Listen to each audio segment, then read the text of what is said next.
where it's an umbrella there.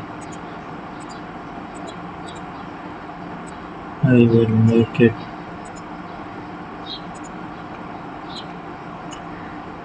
so. Let's make the changes there. I will keep on editing. Still we have to use the designs. Add a paint layer. It's an eraser tool.